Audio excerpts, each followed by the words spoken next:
غیبت کے تعلق سے یاد رکھیں، غیبت ایک ایسا جرم ہے جو ہمارے معاشرے میں نعوذ باللہ کینسر کی طرح پھیلا ہوا ہے. کوئی مجلس خالی نہیں دیکھیں گے آپ، الا من رحم اللہ سبحانہ و تعالی. بہت کم لوگ بچتے ہیں اسے کہ جہاں پر غیبت ہو. عام طور پہ عورتوں کی محفلوں میں عورتیں بیٹھی بیٹھی کسی عورت کا نام لے لیں بس، پھر اس کی خیر نہیں ہے. لیکن یہ مرض بعض مردوں کو بھی لگ گئی، یہ مرض بعض مردوں کو بھی لگ گئی.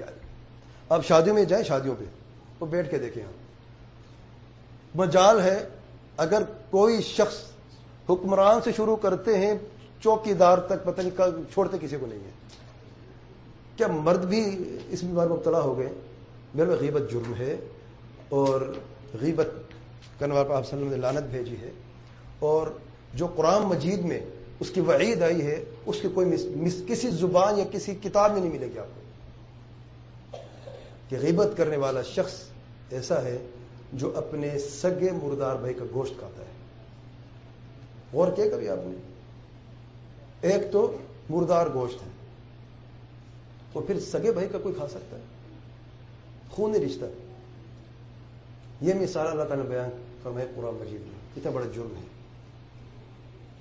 اور آپ صلی اللہ علیہ وسلم کی حدیث میں آیا ہے کہ غیبت کرنے والے جو ہیں قیامت کے دن جو ان کو سزا ملے گی، اور یہ برزخ میں بھی سزا ملے گی، کیونکہ ناخن جو ہے تانبے کے ہو جائیں گے اور وہ اپنے چہروں کو نوچتے رہیں گے.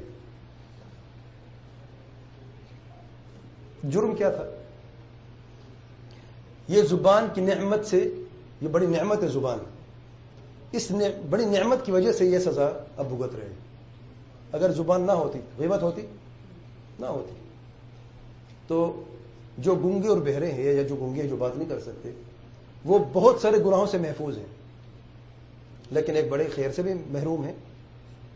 قیامت کے دن بعض ایسے لوگ ہوں گے جو تمنا کرتے رہیں گے کاش ہماری زبان ہی نہ ہوتی، کاش ہماری زبان نہ ہوتی. اور یاد رکھیں غیبت کا علاج جو آپ نے پوچھا ہے،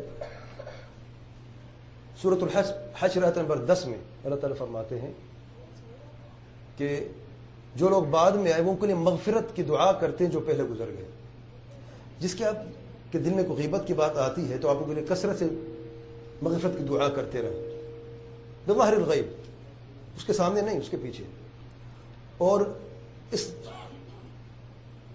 گناہ سے توبہ کریں اپنے دل سے، اور کثرت سے استغفار اپنے لیے بھی کرتے رہیں.